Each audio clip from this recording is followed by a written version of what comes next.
Hello दोस्तों, मैं अमित शुक्ला आप सभी दोस्तों का बहुत बहुत स्वागत करता हूं आपके अपने चैनल में। आज की क्लास में हम आपको बताएंगे बीए थर्ड सेमेस्टर के सभी छात्र छात्रों के लिए जो हिंदी गद्य यानी कि हिंदी ले रखे हैं, हिंदी साहित्य से बिलोंग करते हैं, उनके लिए आज की क्लास में हम आपको बताएंगे गबन उपन्यास के बारे में। इसमें आज की क्लास में होगा आपको कि गबन उपन्यास है उसमें कौन सा टॉपिक है और किस तरीके से उस पे कमजोरी क्या है, उनकी प्रतीक क्या है कमजोरी का प्रतीक, और चरित्र युवाओं के चरित्र के बारे में यहाँ पे हम बताएंगे। यानी कि टोटल बात करेंगे तो गबन गबन जो उपन्यास है उसके उद्देश्य पर हम लोग उद्देश्य के बारे में हम यहाँ पे बात करेंगे। तो जी हाँ दोस्तों, जो हमारे नए छात्र छात्राएँ हैं वो चैनल को सब्सक्राइब कर दीजिए, जो पुराने हैं वो एक दूसरे को वीडियो को शेयर करते हैं और प्लस में बेल आइकन जरूर दबा दें क्योंकि आने वाले वीडियो का नोटिफिकेशन आप लोग को बराबर मिलता रहे और अच्छे से आप लोग तैयारी कर सके। तो आज चलते हैं, चलिए क्लास की तरफ कि आज के क्लास में क्या आज आपको सीखना है। और जो भी हम लोग को सीखते हैं कुछ नया ही सीखते हैं, तो वीडियो को ज़रूर देखते रहिएगा और अच्छे से आप लोग तैयारी करते रहिएगा। दोस्तों एक बार मैं फिर से आप लोग को बता दूं कि जो बीए थर्ड सेमेस्टर वाले छात्र छात्राएँ हैं वो हिंदी गद्य से बिलोंग करते हैं, तो उनके लिए ये बहुत ही मोस्ट इंपॉर्टेंट वीडियो है, क्योंकि ये प्रश्न जो है वो बार बार आपके प्रश्न में पूछा जाता है और जो ये प्रश्न है वो कुछ आपको अलग से समझने में भी मज़ा आएगा और पढ़ने भी मज़ा आएगा। तो बस ध्यान से कंसंट्रेशन में लगे रहिए और चलिए चलते हैं आज के इस प्रश्न की तरफ। आज के प्रश्न में क्या हमें सीखने को मिलेगा। जी हाँ दोस्तों, ये है आपका पहला प्रश्न। इसमें आपका होता है प्रश्न नंबर 1, गबन उपन्यास के उद्देश्य पर प्रकाश डालिए। यानी कि गबन उपन्यास जो है उसके उद्देश्य क्या क्या हैं, इस पर आपको एक टिप्पणी लिखना है। इसमें या इस तरीके से प्रश्न भी आ सकता है आपका कि रमानाथ का चरित्र युवाओं की कमजोरी का प्रतीक है, स्पष्ट कीजिए। तो चाहे आप इसके बारे में ये प्रश्न आ सकता है या फिर ये प्रश्न आ सकता है, दोनों प्रश्न सेम ही है, बस केवल टॉपिक एक है। यहाँ पे आपको पढ़ना होगा, आंसर में है आपका यहाँ पे कि मुंशी प्रेमचंद को हिंदी जगत में कथा यानी सम्राट की उपाधि प्राप्त है और इस उपाधि के पर्याप्त कारण भी हैं। गबन उपन्यास इन कारणों में से एक है। जो गबन उपन्यास है वो बताया जा रहा है कि इन कारणों में से एक है। बड़े कथानक वाले इस उपन्यास का उद्देश्य भी बड़ा है और वरन यह भी कहा जाए कि इसमें एक उद्देश्य नहीं, समाज सुधार के लिए भी उद्देश्य निहित है। यानी कि इसमें इन्होंने बताया कि यह जो उपन्यास है ये कोई अदर उद्देश्य के लिए नहीं, बल्कि जो इसका मुख्य उद्देश्य है ये समाज के सुधार के लिए इन्होंने बताया है। तो कोई अतिशयोक्ति नहीं होगी इसमें। इन्होंने कहा है कि अगर समाज सुधार के लिए कोई उद्देश्य निहित है तो कोई अतिशयोक्ति भी नहीं होगी। गबन उपन्यास का रचनाकाल जो है वो 1931 का है। जो ये गबन उपन्यास है मुंशी प्रेमचंद जी के द्वारा लिखित है, चरित्र है। तो इन्होंने 1931 ईस्वी में इन्होंने लिखा है। भारतीय समाज की दृष्टि से यह समय स्वतंत्रता संग्राम का है और शासन तंत्र विदेशियों के हाथ में है, इसलिए भारतीयों को अनेक समस्याओं का सामना करना पड़ा है। यद्यपि कुछ पढ़े लिखे भारतीय शासन की क्रियाओं में छोटे मोटे पदों पर कार्य करने लगे हैं, शासन की इन क्रियाओं में भ्रष्टाचार की बोलबाला सिर चढ़कर बोलता है और प्रेमचंद अपने संपूर्ण रचनाक्रम में भारत की जमींदारी प्रथा पर लगातार तंज कसते रहे हैं। गोदान उपन्यास हो या कफन, उन्होंने कहा है कि गोदान उपन्यास हो या कफन कहानी या पंच परमेश्वर हो या कर्मभूमि, सभी रचनाओं में जमींदारी प्रथा और उसमें उपजा हुआ भ्रष्टाचार का तंत्र समाज में घुन की तरह कार्य करता दिखाई पड़ता है। जैसे घुन की तरह इन्होंने बताया कि कोई काम अगर जैसे आपका गेहूं है तो गेहूं में अगर घुन लग गया तो उसको आटे की तरह उसको पीस देते हैं। तो यही होता है कि अगर घुन लग जाता है तो एक बार उसको चट कर देते हैं। तो गबन उपन्यास में गबन उपन्यास में यह समस्या का केंद्र में रखी गई है। क्या समस्या का केंद्र में रखी गई थी? जो ये पॉइंट है, यानी कि जो खून की तरीके से जो ये भ्रष्टाचार था उसमें जमींदारी प्रथा और उसमें उपजा हुआ जो भ्रष्टाचार था वो इसकी उपन्यास में समस्या का केंद्र भी बनाई गई थी। जो इस बात का प्रतीक है कि युवाओं में दिखावे का प्रवृत्ति बड़ी तेज़ी से बढ़ रही है। अपनी आवश्यकताओं की पूर्ति के लिए वे चोरी करने से भी नहीं सकते और मानसिक रूप से इतने कमज़ोर भी हैं कि मानसिक दबाव को झेलने की क्षमता उनमें नहीं है। बार बार ठोकर खाने के बाद भी अपनी मानसिक कमजोरियों पर विजय प्राप्त न कर पाना यह सिद्ध करता है कि भारतीय समाज में संस्कारों का गहरा फासला विकसित हो गया है। यानी कि समाज में जो गहरा फासला था वो क्या हो गया था, विकसित हो गया था। जो बार बार ठोकर खाने के बाद में चोरी चकारी करने का ये मानसिक दबाव उनके ऊपर बढ़ती जा रही थी। तो ये उनके गबन उपन्यास में ये चीज़ें यहाँ पे बताई जा रही हैं आपको। गबन उपन्यास में दो पात्र वृद्धावस्था की ओर अग्रसर है जिनके माध्यम से यह कहानी आगे बढ़ती है। एक है मुंशी दीनदयाल, जिन्हें हम 5 रुपये महीने की पगार मिलती है। जमींदारी ही इनके पास नहीं है, किंतु पूरे क्षेत्र के लिए वह बड़े जमींदार हैं। ऊपर की आमदनी पर इतना बड़ा भरोसा है कि उन्हें लगता है कि हर काम इस कमाई के माध्यम से किया जा सकता है। उपन्यास का मुख्य पात्र था जालपा। उपन्यास का जो मुख्य पात्र था वो क्या था, जालपा। और जालपा जो है वो इन्हीं की पुत्री हैं। जालपा कौन थी, ये दीनदयाल, जो मुंशी दीनदयाल जी थे, इनकी पुत्री जालपा थी।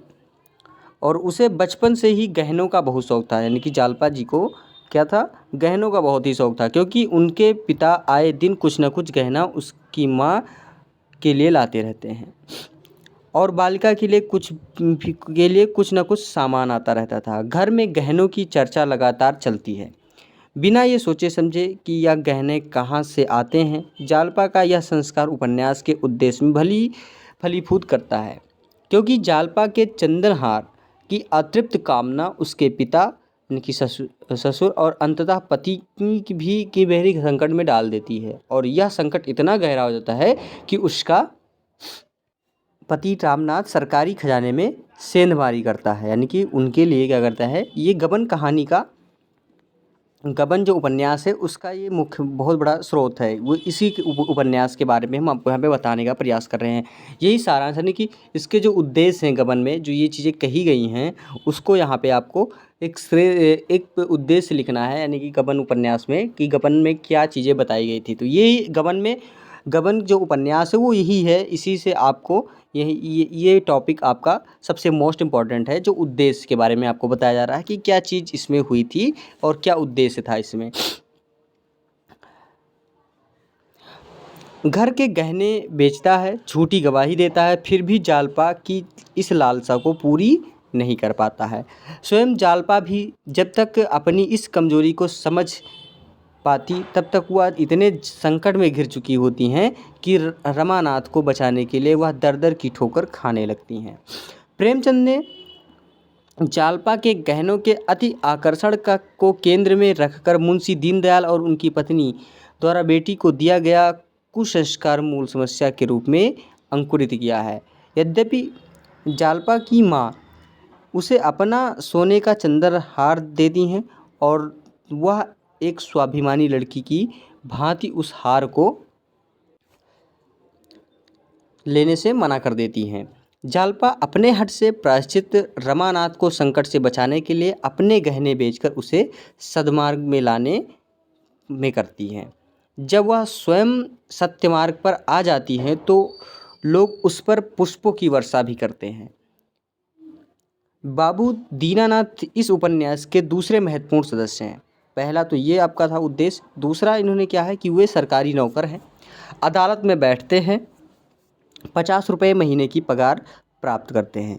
पहला तो आपको मुंशी दीनदयाल जी के बारे में बताया था, जो दीनदयाल जी का जो पॉइंट था। अब यहाँ पे दीनानाथ जी के बारे में आपको यहाँ पे उपन्यास है, ये चीज़ उपन्यास आपको यहाँ पे समझने में थोड़ा मज़ा आता है, पढ़ने में भी थोड़ा अच्छा लगता है आपको। और जब आपको ये चीज़ें पूछी जाती है कि इसके उद्देश्य हैं तो प्रश्न भी आपको लिखने में मज़ा आता है, तो अच्छे से आप सारांश तैयार कर लेते हैं। तो मुख्य रूप से ये आपका समझ लीजिए सारांश ये है जो उद्देश्य के रूप में आपको ये लिखना होता है। अब यहाँ पे 1 पैसे की रिश्वत उन्हें पाप की कमाई दिखाई पड़ती है, यानी कि बाबू दीनानाथ जी ये अदालत में बैठते हैं और 50 रुपये महीने की इनकी पगार प्राप्त होती है। 1 पैसे की रिश्वत उन्हें पाप की कमाई दिखाई पड़ती है। वे देख चुके हैं कि जो लोग पाप की कमाई करते हैं वे या तो जेल में जाते हैं अथवा उनकी संतानें अकाल मृत्यु को प्राप्त कर जाती है। उनकी पत्नी की लालसा भी गहनों की रही है, किंतु यह लालसा कुमार्ग में भी काफ़ी नहीं बदली। रमानाथ नहीं, इन्हीं दया बाबू के पुत्र हैं। जो रमानाथ हैं वो कौन है, ये दया बाबू के पुत्र हैं। जालपा के साथ इनका विवाह होता है। विवाह के अवसर पर मुंशी दीनदयाल दिखावे और पत्नी की हट के सम्मुख विवश होकर जीवन की पहली बार गहनों के लिए 3,000 का कर्ज लेते हैं और इसके दुष्परिणाम के रूप में ग्रह कलेश को अपने घर में प्रवेश करा देते हैं। उन्हें सबसे ज़्यादा दुख होता है जब वे अपने पुत्र को रिश्वतखोरी करते हुए देखते हैं। अपनी पुत्रवध के माध्यम से सामाजिक संस्कारों का तार तार होते हुए देखते हैं। तब उनका हृदय रोता है कि बेटा घर छोड़कर चला जाता है, उसकी कहीं पता नहीं पुत्रवध पति की खोज में धक्के खा रही है। वह चाह कर भी कुछ करने की स्थिति में नहीं हैं, दिन रात घुलते रहते हैं। इसमें आपका मानसिकता क्लेश होता है। मानकिस यहाँ पे मानसिकता क्लेश ही उनके जीवन का नियत बन जाती है। और प्रेमचंद ने बड़ी कुशलता के साथ कहानी में एक तीसरे कि वयोवृद्ध सदस्य का निर्माण किया है, जिसका नाम है देवीदास। रामानाथ इलाहाबाद से अपने पिता को छोड़कर आते हैं, तो वही इलाहाबाद में स्वाना होने वाली ट्रेन में उनकी देवीदास से हो जाती है। यह व्यक्ति उपन्यास के अंत तक रमानाथ के संग खड़ा दिखाई पड़ता है, यानी कि यहाँ पे रमानाथ के संग क्या होता है, दिखाई पड़ता है। कदम कदम पर उस पथ भ्रष्ट होने से बचाने का प्रयास करता है। रमानाथ की खोज में जापा कलकत्ते आती हैं, तो यह वृद्ध तन मन धन से उसका सहयोग करता है। समाज के ऊंच नीच व्यवहार देवदास बहुत अच्छे से समझता है, इसलिए उसका हर वाक्य व्यक्ति और समाज के बीच संतुलन बनाता दिखाई पड़ता है। ऐसा लगता है कि उप सलाहकार ने जिस बाबू दयानाथ को इलाहाबाद से घर छोड़ा था, वह इलाहाबाद से ट्रेन दूसरा रूप धारण कर जीवन पर रमानाथ को सद आचरण की शिक्षा देता रहा। उपन्यास के अंत में दीनानाथ देवीदास के सहयोगी सिद्ध किए गए हैं, जो इस बात का प्रमाण है कि जीवन में सिद्धांत के साथ व्यवहार भी बहुत बड़ी आवश्यकता होती है। यानी कि जीवन की जो सबसे बड़ी दास्ता है वो व्यवहार के रूप में इन्होंने बताया है। अगर व्यवहार आपका नहीं है कुछ भी, तो जीवन आपका असंभव है। रमानाथ और जालपा को एक साथ खड़ा करने में देवीदास की बड़ी भूमिका है। गबन का मुख्य उद्देश्य है कि भ्रष्टाचार मुक्ति, यानी कि जो गबन इनका उपन्यास है मुंशी प्रेमचंद का, इनका जो मुख्य उद्देश्य इन्होंने बताया है वो बताया है मुख्य उद्देश्य जो बताया भ्रष्टाचार मुक्ति के लिए। यह भ्रष्टाचार नगर पालिका में व्याप्त हो या पुलिस प्रशासन में, इनका कहना है कि अगर ये जो भ्रष्टाचार है चाहे नगर पालिका में हो या पुलिस प्रशासन में हो, इसका मूल बिंदु व्यक्ति से व्यवस्था तक जाता है। मुंशी दीनदयाल हो या रमानाथ, दोनों इसी प्रक्रिया के अंग हैं। नगर पालिका में व्याप्त भ्रष्टाचार की स्वीकृति रमेश बाबू भी करते हैं और खान साहब भी करते हैं। रमानाथ रिश्वत लेता है तो चपरासी से लेकर बड़े बाबू तक उसके सिर पर खड़े रहते हैं, यानी कि इस रिश्वत में सभी की हिस्सेदारी है। बाबू दीनानाथ न्यायपालिका में कार्यरत हैं। जब उपन्यासकार संकेत करता है कि दीनानाथ चाहते हुए भी बहुत कुछ कमा सकते थे। जमींदारों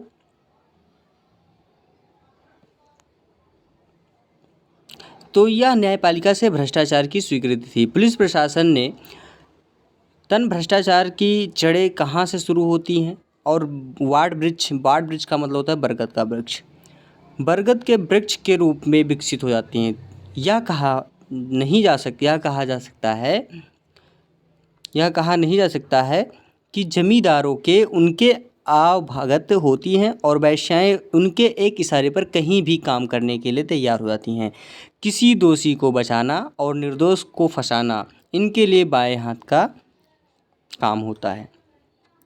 प्रेमचंद से बढ़ रही इन प्रवृत्तियों को मारना चाहते हैं। वे सहज जीवन की स्थापना करना चाहते हैं, इसीलिए वे अंततः देवीदास के माध्यम से गंगा किनारे एक छोटे से गांव में आम की अमराई के नीचे गाय बैल भैंस लेकर नए जीवन की शुरुआत करते हैं। और यहीं बाबू दीनानाथ, उनकी पत्नी रामानाथ, जालपा, रतन और जोहराबाई आदि सभी आकर रहने लगते हैं यहाँ पे।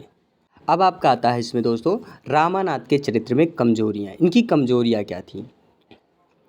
रमानाथ गबन उपन्यास में केंद्रीय पात्र हैं, यानी कि जो गबन उपन्यास का है जो मुख्य केंद्र है ये इन्हीं के ऊपर ही निर्भर करता है। उसके चरित्र की अपनी विशेषताएं भी हैं और कमजोरियां भी। बात यही, यदि सभी उनकी कमजोरियों की जाएगी तो, यानी कि यदि उसकी कमजोरियां की जाएगी तो हम पाते हैं कि वह उन कमजोरियों का शिकार है और जिनसे आज का युवा भ्रमित और कुमार्गी होता जा रहा है। कुमार्गी का मतलब दूसरे मार्ग में चल रहा है, भ्रष्टाचार वाले मार्ग की ओर चल रहे हैं। रमानाथ के पिता सरकारी बाबू हैं। यहाँ पे आपको पहले ही बताया गया था कि रमानाथ के पिता सरकारी बाबू हैं। 50 रुपये महीने के पगार प्राप्त करते हैं। रिश्वतखोरी और दिखावे के जीवन से दूर रहते हैं। रमानाथ शिक्षा प्राप्त करे उसकी कोशिश की जाती है, लेकिन रमानाथ शान शौकत के साथ कॉलेज नहीं जाने के कारण पढ़ाई छोड़ देते हैं और इस प्रकार पढ़ाई अधूरी रह जाती है। जबकि उनका दिमाग बहुत तेज है, वह शतरंज उलझी से उलझीबाजी को सुलझाने की क्षमता रखते हैं। मित्रों के बीच डींगे हाँकने का उनसे शौक़ है। वे अच्छे कपड़े पहनकर टेनिस रैकेट हाथ में लेकर खेलने जाते थे, फिर चाहे कपड़े और जूते दूसरे मित्रों से मांगकर ही क्यों न पहनने पड़े। विवाह के समय अपनी सीमा से अधिक खर्च करता है। मित्रों के कहने पर बहुत तड़क भड़क का प्रदर्शन करता है। पत्नी जालपा के सामने झूठी शान बखेरता है और झूठ मूठ के किले खड़े करने के पश्चात स्वयं उसी जाल में फंसता जाता है। अंत तक वही अपनी इस कमजोरी से पार नहीं पा सका और गहनों के कर्ज उतारने के लिए अपनी पत्नी के गहने ही चोरी कर लिए और पिता के सामने अपनी इस कमजोरी को वह छोड़ नहीं पाए, तो झूठ के दिखावे के कारण वह अपने मित्रों और जानने वालों से अपने दिखावे के कारण वह अपने मित्रों और जानने वालों से अपने लिए काम नहीं मांग पाता है। नौकरी लगने पर वह अपनी पत्नी का तनख्वाह बढ़ाकर बताता है तथा अपने माता पिता को काम बताता है। कार्यालय में और सर्राफा बाजार में वह झूठ का व्यवहार करता है। 300 रुपये की हेराफेरी के कारण उसे पुलिस द्वारा पकड़े जाने का डर सताता है। परिणामतः वह इलाहाबाद शहर छोड़कर कलकत्ता चला जाता है। रमानाथ को झूठ की प्रवृत्ति यहाँ पर पीछा नहीं छोड़ती। वह वृद्ध देवीदास के यहाँ ब्राह्मण बनकर रहता है, झूठ ही पूजा पाठ की ढोंग करता है, उनसे भी पैसा लेता है और पुलिस के चंगुल में फंस जाता है। उसे लगता है कि झूठी गवाही देकर उसे सरकारी नौकरी मिल जाएगी, वह पैसे वाला हो जाएगा, जालपा के लिए हार बनवा देगा। पुलिस उसे उलझाने के लिए वेश्या जोहरा को भेजती है। शराब पीकर वह उस वेश्या को देहाकर्षण से उलझ रह गया और यद्यपि जोहरा के संग से ही उसके जीवन में परिवर्तन भी हुआ। जोहरा और जालपा मिलकर रमानाथ को सद्मार्ग पर लाती हैं। देवीदास और उनकी पत्नी लगातार उसे सद्मार्ग में लाने का प्रयास करते हैं। जोहरा की मृत्यु के समय वह बहुत परेशान होता है और इसमें आता है कि बेचैन होकर पानी में कूद पड़ा और ज़ोर ज़ोर से पुकारने लगा, जोहरा जोहरा मैं आता हूँ। मगर जोहरा में अब लहरों में संघर्ष करने की ताकत न थी। वह फिर बाहर निकली। अचानक एक ऐसा रेला आया कि वह बीच धार में जा पहुँची। अब सिर्फ उसके सिर के बाल नज़र आ रहे थे, फिर वह निशान भी गायब हो गया। रमा 100 गज तक हाथ पांव मारता गया, लेकिन उसकी दम फूल गया। अब आगे कहाँ जाए, जोहरा का कहीं तक पता न था। यानी कि रमानाथ के जीवन में शॉर्टकट की बात करें तो शॉर्टकट अपनाने की जिज्ञासा दिखाई पड़ती है। वह कम मेहनत में भी अधिक सफलता का स्वप्न देखता है। आज के युवाओं में यह संस्कार विकसित हो गया है कि सफलता के लिए वे किसी भी गलत मार्ग पर चल सकते हैं। यानी कि इन्होंने ये चीज़ें आपको यहाँ पे बताया है, समझने की बात है कि जो आज के युवाओं में या आज के जो भ्रष्टाचार बढ़ रहा है उसमें इन्होंने इस तरीके से बताने का प्रयास किया है, समझाने का प्रयास किया है। यानी कि जो इन्होंने बताया है कि गबन उपन्यास के माध्यम से कि जो हमारे भ्रष्टाचार इस समय बढ़ रहा है, किस वजह से बढ़ रहा है, कितना मेहनत करना करते हुए भी सोचते हैं कितना हम सफल हो जाएं, तो ये चीज़ें यहाँ पे इन्होंने बताया है। तो गबन कहानी से आपको ये प्रमुख उद्देश्य सीखने को मिलता है। तो इसी के साथ दोस्तों अगली वीडियो में हम ज़रूर उपस्थित होंगे। ये आज की क्लास में हम आपको ये बताने का प्रयास किया, अगली क्लास में हम आपको कुछ और सिखाने का प्रयास करेंगे। इसी के साथ अगली वीडियो में हम आपके साथ ज़रूर मिलेंगे। इसी के साथ धन्यवाद दोस्तों।